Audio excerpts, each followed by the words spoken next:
Hi and welcome to another episode of the Leadership Enigma, and I'm looking forward to this one because a picture paints 1,000 words, and so does a brand. A number of clients now are talking to me about executive presence and personal branding, so this episode is titled Be a Corporate Diplomat.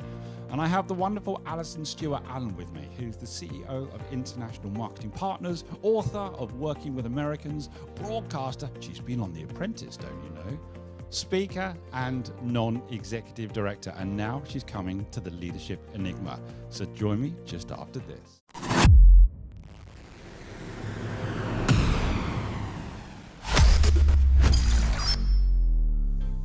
You're listening to the Leadership Enigma, powered by Transform Performance International, a podcast for the insatiably curious to explore the power of human-centered leadership to create real momentum for positive and sustainable change. Whether you're an entrepreneur, business owner, or corporate executive, each week we speak to global experts, academics, rising stars, ambitious upstarts, and disruptors as we discover that success leaves clues. Now, here's your host, Adam Pacifico. Allyson, welcome to the Leadership Enigma. How are you? I'm very well. How are you, Adam? Yeah, it's good to see you, and I've been looking forward to this episode because we had a chat a couple of weeks ago, and I loved the title when you first mentioned it, Be a Corporate Diplomat. So let's start there. What does that mean when we say be a corporate diplomat? Yeah, that's such a good question. Well, if you think about a diplomat more generally, what she or he is basically doing is ensuring that they can engage a wide variety of people very effectively, that they don't mess up and put their foot in their mouth and say something that could be offensive or alienating. And at the same time, they fly the flag for their country. In the corporate sense, they do all of those things, except they fly the flag for their company. Right. And so they therefore need to be really aware of what they do and say in one part of the world, how that could look in another part of the world. And I assume there's a personal element to that as well, isn't there? That a personal branding piece too. Absolutely. You need to, ideally, you speak the language of the local place. Even if you're not fluent in the local language, you at least attempt to learn the basic thank you, please, where is, the train station, some basic phrases. But yes, you do your best to assimilate. That doesn't mean you lose yourself and you become a different person and you abandon who you are. It means that you stay who you are, but you're much more skillful in building a rapport because you demonstrate that local understanding. That nuance. Now, before we go any further forward, let's talk a little bit about you, because I introduced you as the CEO of International Marketing Partners, author, broadcaster, speaker, non-executive director. And let's be fair, Allyson, every time I turn on Sky News, you're on Sky News. So you're one of the most famous people I know. So how did you get to where you are now and have this passionate focus and be really a leading authority on leadership and brands and this element of being a corporate diplomat? Tell us a little bit about the journey. Yeah, okay. Well, thank you. Well, I guess very briefly, I started in strategy consulting in LA, which is where I'm originally from. Right. And I've been in London for 32 years. I'm a French and German speaker. You're a Londoner now, really, Allyson. Oh, I guess so. I don't sound like one, but maybe because I've been here this long, I am one. I think you're right. Yeah, so I wanted to live in Europe again. I was raised in Munich for a few years as a kid. Really wanted to come back, want to use that international experience. And really what interests me is this arbitrage between cultures. Right. And that's really what I do for a living. And I'm trying to educate. I quite like that as a sound. Do you? Yeah, I do. That's quintessentially English. I'm keeping that in, Allyson. Quintessentially English. Okay. Is that a carriage clock making that noise? It is. Yes. Yeah. I told you you were London. I told you were British. But how did you get to focus on leadership and brands? Because you are the go-to person now on so many of the news channels. How did that happen? Well, I guess it started, oddly enough, with my days at PA Consulting Group when nobody else wanted to take the media inquiries. Right. And I think I was the last resort. And I said, sure, I'll try it. And I thought, well, this is actually really good practice to try to distill technical stuff into some user-friendly terminology. And I actually really like it. And it pushes you to have to articulate complicated ideas more easily. And I guess really I've been doing this for such a long time that I've built up these relationships with different broadcasters and, let them know the stuff I'm interested in. I put points of view out there, sometimes on social media, sometimes directly to the news producers. And occasionally they say, oh, okay, yes, come and talk to us about that. So, And I have to ask, how did The Apprentice happen? Actually, it's a very funny story, funny to me. So I was doing an interview for the One Show, and I was told that the interviewer would be along shortly. We were doing the interview at the back of my office where there's a lovely garden. Right. So would I hang out in my office and wait for the interviewer, and then we would do the piece. Meanwhile, the crew were setting up in the cold garden at one early morning in the winter. And this interviewer showed up, very nice man. We do the interview. He comes back in my office afterwards to get his briefcase and says, oh, I used to be in the marketing business. I had a PR agency. I sold it many years ago. Now I just do, lots of different bits and pieces. And I said, okay, really? Like what? At which point he gave me a funny look, like, what is she really asking me that question? Right. And he said, well, I'm on this show you might have heard of called The Apprentice. I work alongside Alan Sugar and Karen Brady in helping, nurture some of these applicants. And I said, oh, right. Okay. So I still didn't really know who it was. And it turns out, I'm sure your listeners are very aware of Nick Hewer. And Nick very kindly said, you'd be a great panelist on our show, The Apprentice, You're Fired. Give me your business card. And the production company got in touch and said, we'd love to have you. We need more business people who are generalists and have your sort of background. So there I was. So 4 seasons on. Hopefully I'll be back for a 5th season later on in the year. When things go back to normal. Yeah, for sure. And the rest is history, I think, as they say. So let's come back to being a corporate diplomat. Why is this so important for people? I know we'll talk about the do's and don'ts, but just why is this so important for people to grasp?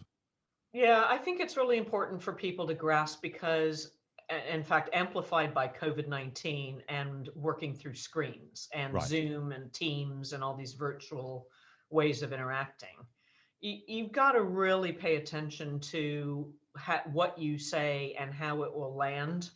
And with a variety of people from different backgrounds. Mm-hmm. And, the risk is unless you are paying attention to what you say and how you say it, you're going to get yourself in trouble. And there are so many examples of corporate leaders who have said things like, oh, stop moaning, which happened quite recently in a very not long ago. That's global very accounting recent. Firm. Yeah. And that leader, if that's the right word to describe him, has now exited the business. So, you've got to be aware of, the variety and the diversity of the people that you're leading. And I'm not suggesting you should be boring and bland and water everything down and be, a wallflower. Not at all. But you also need to make sure that you're not going to offend people and say things that are inappropriate. Because maybe they're appropriate in your home country, but they may not be appropriate for other people. So that's what I mean by, a corporate diplomat. It's about inclusivity. It's about recognizing that diversity is inherently good and getting the best out of a diverse group by giving them messages and ideas that resonate with them. So really, at one end of the scale, this can be career-ending or can have a huge impact on an organization, perhaps even detrimental to the share price, perhaps. And you mentioned inclusivity, and a culture of inclusivity is something I'm passionate about, working with clients on that all the time. But when you said, things have gone wrong, historically, there have been examples of that. There's a twinkle in my eye, Allyson, because I think you've got some examples to share with us, haven't you? So put me out of my waiting. What have you got for us? Okay, well, one product that, so I have a little cabinet in my office of a cabinet of curiosities. Right. And whenever I go on international business trips or even vacations, if I see something, a product, and I think, oh my God, that would never work outside that country, yeah, I tend to collect it and stick it in this cabinet. And again, in a way, it's a version of corporate diplomacy. It's basically saying that if a company would ever export or sell overseas, some of the names of these products I'm about to show you, yes, it would get them in trouble because it would offend. So one product here is the Boudreaux's butt paste. So for those of us that have young children or had young children, we have nappy creams with polite word names like Sudocrem. yes. We don't call it Boudreaux's butt paste. And, luckily, I'd love to have been in the room when they named that, Allyson. So luckily, this product has stayed in the United States and hasn't been renamed for overseas markets, which it would need to do. You cannot call a product that in this country or most of Europe, for example. So another little example I've got is from the Body Shop, and right. I picked this up in Tokyo, and it's a facial spray called Spa Wisdom Japan Apricot and Weiss Finishing Mist. And the reason that's really interesting to me is because this is a product only available in Japan. Right. Now, Body Shop's a global brand, yes, and it's demonstrating its corporate diplomacy by not trying to take its range and impose it everywhere. It's allowing local markets to do local things because that's what will resonate in those places. So this for me is a good example of corporate diplomacy. That's the global local balance, isn't it, that always exists in so many businesses? Absolutely. And how you get that global local balance is not straightforward and requires some dedicated time and attention from corporate leaders to recognize we cannot impose our template on the world. We've got to let some localization happen.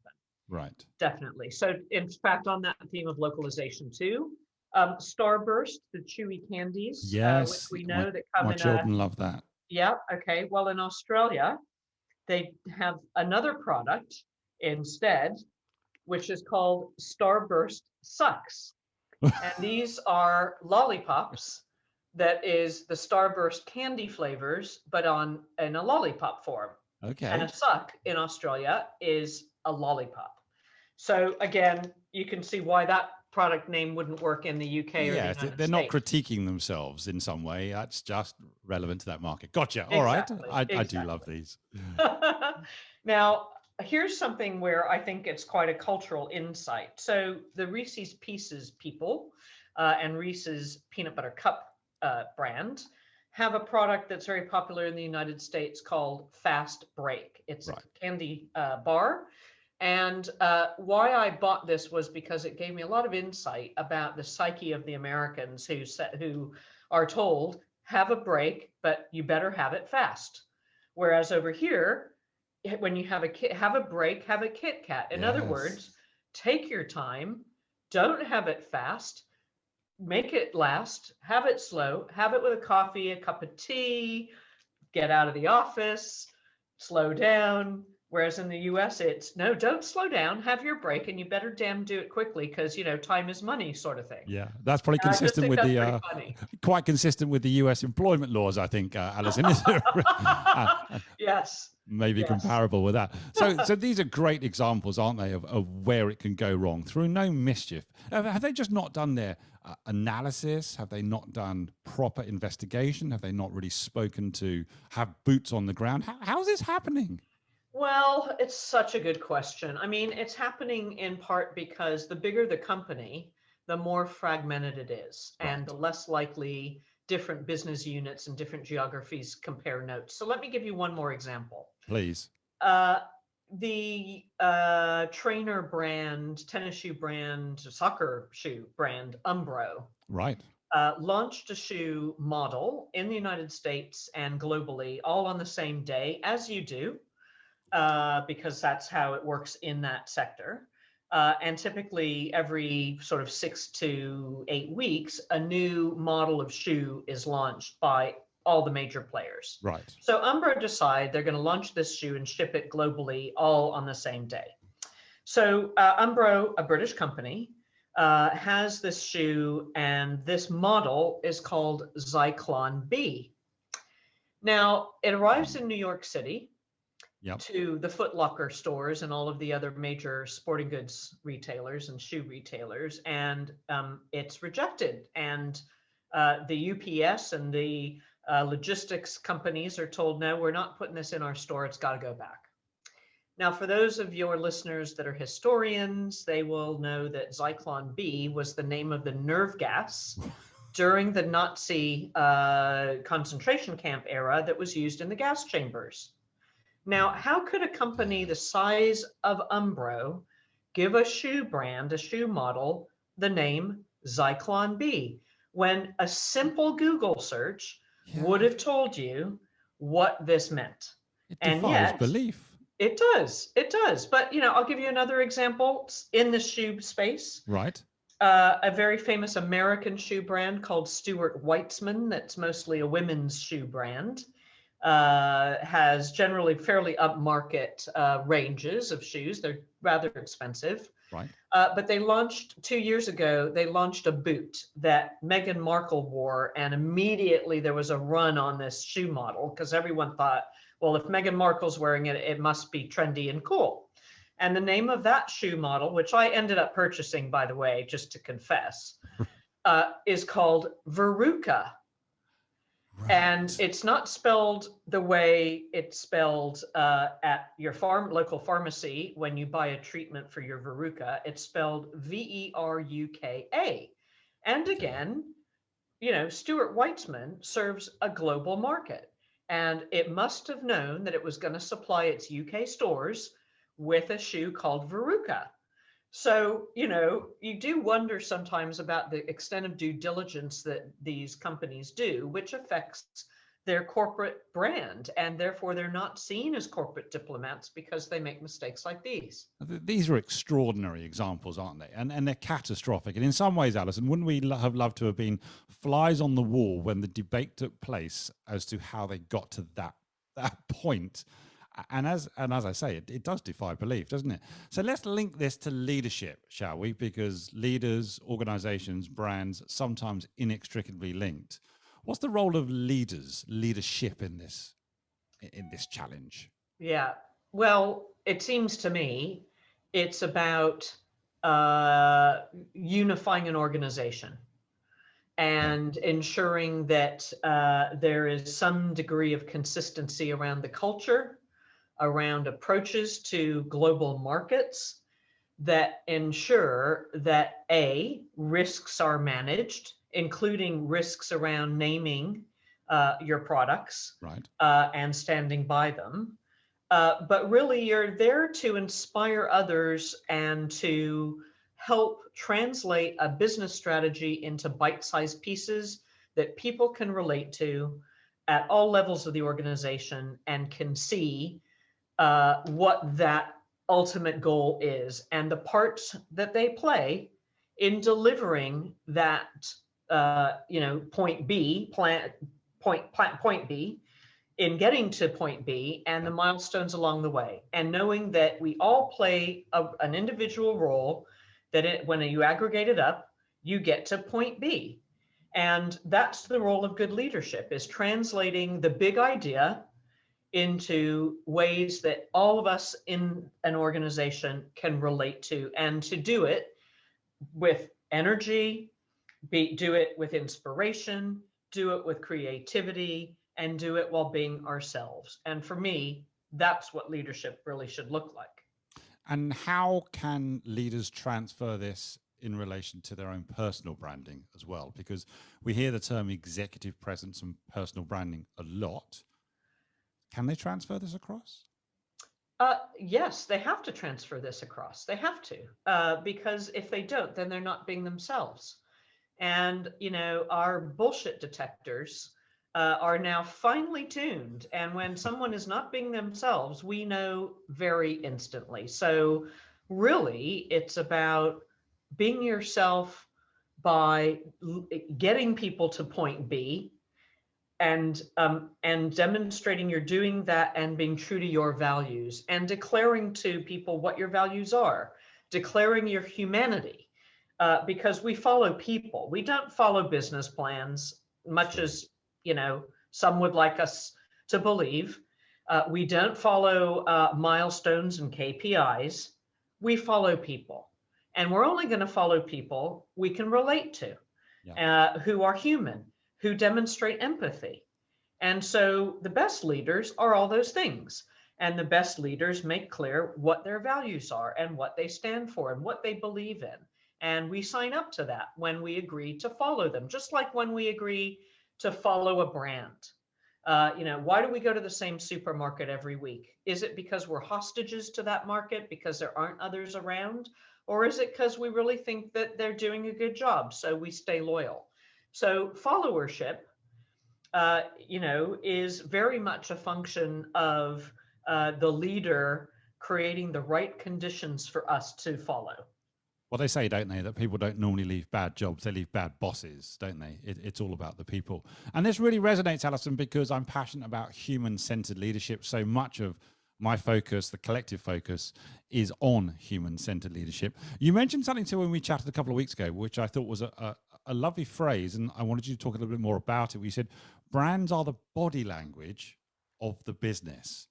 Now, that might be simple to understand. I don't know. Tell us a little bit more about that. Brands are the body language of the business. What did you mean by that? Yeah. So in a way, a brand is the manifestation of what goes on inside the organization. Right. It's almost like your child. It's the gesture that is the commercial manifestation of all that magic and chemistry that goes on inside the business. And so, that's often also why sometimes pretty much every company will have got this wrong. Just like we get body language wrong. Yep. We may do the wrong thing and do the wrong gesture and, give a big hug to our Japanese colleagues, which would be completely inappropriate. Right. So if we do that, imagine doing that in the context of a product or a service where we launch it and it's just not quite right. It's not fit for purpose, all the things that go with body language.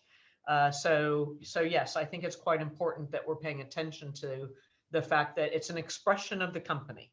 Yeah, I think that's a great point to make, because there's no hiding from it once it's out in the public, I assume, as well. And yeah, people have long memories, well, at times. You also said to me a couple of weeks ago that companies can't just use their global template and hope for the best. So are we back to that global local piece now about really giving the power to those who are closest to the market to make the decisions that are appropriate? So we are, but with a caveat. Okay. So managing this global and local tension is something that leaders need to do at all times. Right. It isn't something that you do once a year and say, okay, well, here we are at budgeting season.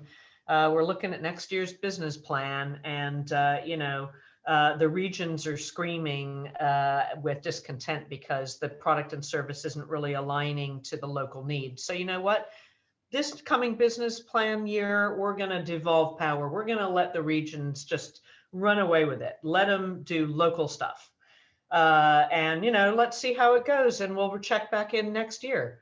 That is not how to do it, because that pendulum, it takes 5 years between that devolution moment, right, and the pain that's felt from not managing that very well. Because if you do devolve to local places and you let local leaders in market make decisions around communication, product development, other operational aspects, yeah, there will be lots of reinvention of the wheel. On the other hand, if you totally centralize everything, then the markets have, there's less relevance of your value propositions to local markets. So you have to strike a balance in this dilemma, which is what it is. It's a dilemma. Yeah. You have to constantly manage it and assess in real time, how well is this working? We do the 80-20 Pareto principle, where 80% is centralized and 20% is devolved? Do we do another combination? Do we hopefully look at it every few weeks, depending on your industry? So it requires active management. It isn't a annual exercise of, okay, well, this year, we'll let the locals do local things. That is just really not going to pay off, and it's expensive. And we talk about constant change, don't we? So as you say, this is something that's got to be looked at all the time, consistently, constantly. And I think what I'm hearing is what you can't afford to do is nothing. Correct. No action is not an option, which is a very complicated phrase. In other words, action is the only option. Gotcha. So yes, it needs active intervention from the business to decide how we're going to meet the global and the local markets at the same time. And you know what? It can be done without that 5-year pendulum swing, which costs everybody time and money and motivation and frustration. It's just not worth it. Now, the beauty and the frustration all wrapped up in one of the Leadership Enigma is I get to meet great people and have great conversations about subjects which we could talk about for a long time. And I know you have a cabinet of curiosities that we could delve into for many hours yet, and that would just be me being self-indulgent. But as leaders are listening to this, and it could be a young entrepreneurial leader, it could be a very experienced and seasoned leader within a FTSE and Fortune company, and this is on their mind. I'm not saying that we or you have all the answers right now, but how can they start? What kind of top tips might you have for them to start to appropriately think and action this subject of being a corporate diplomat? Well, I'm afraid it's going to require some air miles. You can't easily do it through a screen, although, because of COVID, hence the challenge. Yeah, absolutely. The working from home, the Zoom and other platforms, trying to, get work done in 2 dimensions rather than a 3D face-to-face meeting. You've got to leave the fishbowl, and you've got to go to other fish bowls and see what they're like. I mean, there's an expression I use a lot, which is fish don't know they're in water, right, until they're taken out. And then they think, oh no, wow, this is amazing. I can't breathe. This is air and I don't know what to do in this context. So stick me back in my comfortable fishbowl and I'll be okay. So it's the same thing for any senior leader. They have to get out. They have to see how the rest of the world works, because if their assumptions aren't challenged by this, then they will merrily continue as now. And you don't know what you don't know until your assumptions are challenged. And the best way to do that, especially if you're trying to scale your business internationally, is to go to these places, go to these countries that you have your sights set on, and observe. Hang out at the cafe, watch what people do. Observe behavior, talk to lots of colleagues in those markets to understand why the template doesn't fit. And that will be a great thing for you to appreciate. And that's part of the richness of, for me, why I do the work I do, why I love the international aspect of business, because it does challenge your assumptions to say, do the Europeans want a Trenta-sized coffee, which is 30 ounces, that Starbucks put on UK countertops 3-4 years ago? All it communicated was, hi, we're Starbucks. We have a 30-ounce giant big gulp coffee cup. That's a bucket, right? Essentially, it's a bucket. It's a bucket. It is a bucket. And it's a very big straw that comes with it, by the way. Fire hose. And won't this sell everywhere? Well, of course not. It didn't sell well in the UK. And if anything, it reminded people, look, this must be an American company that isn't bothering to listen to Right. our culture, because they actually think we would want a bucket of coffee. Gotcha. So it actually reverberates and also ricochets back to the brand if you're showing that you don't really get it. You don't understand how the local place works.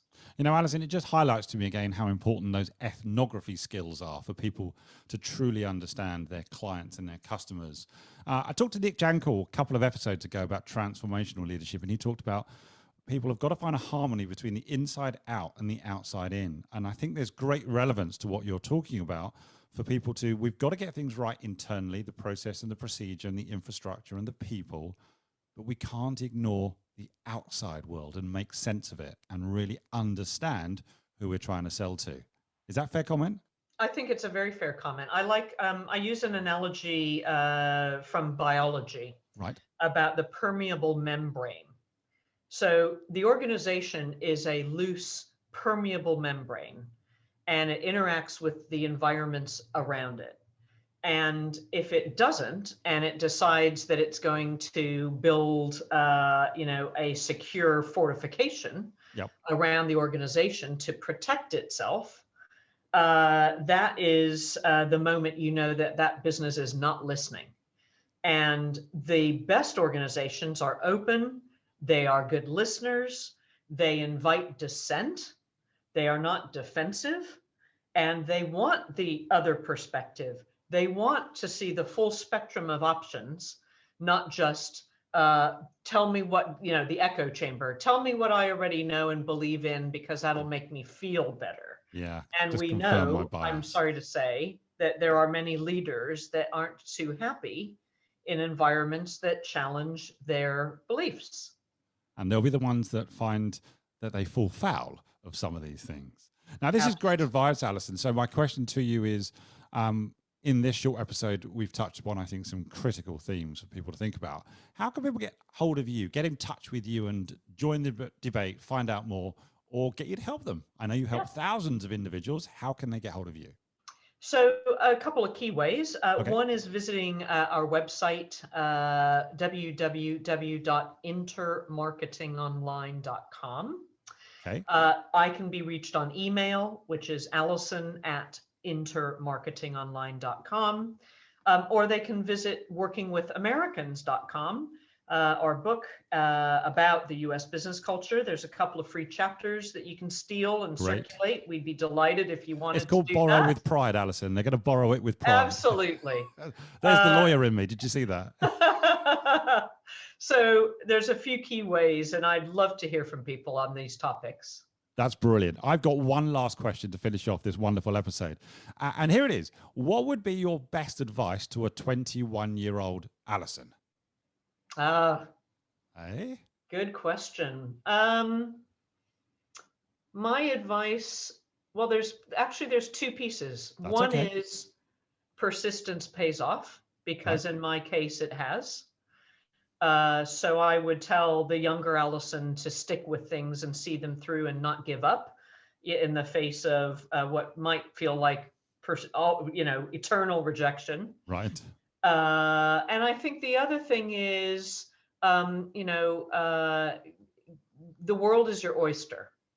So, look around at all of the diverse points of view, the different ways we do things, the different ways we use diaper cream, nappy cream, even the words we have for these things, and appreciate that these differences are inherently interesting because they're different, not because they're wrong or not because they're right.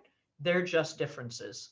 And I think those are the top top tips I would give my younger self. And Allyson, I love that. And you had no notice of that question whatsoever. But maybe if you've listened to some of the episodes right till the end, I have asked a few people that question. So that's absolutely great. Listen, thank you so much for being a superstar. I know you've had a busy day.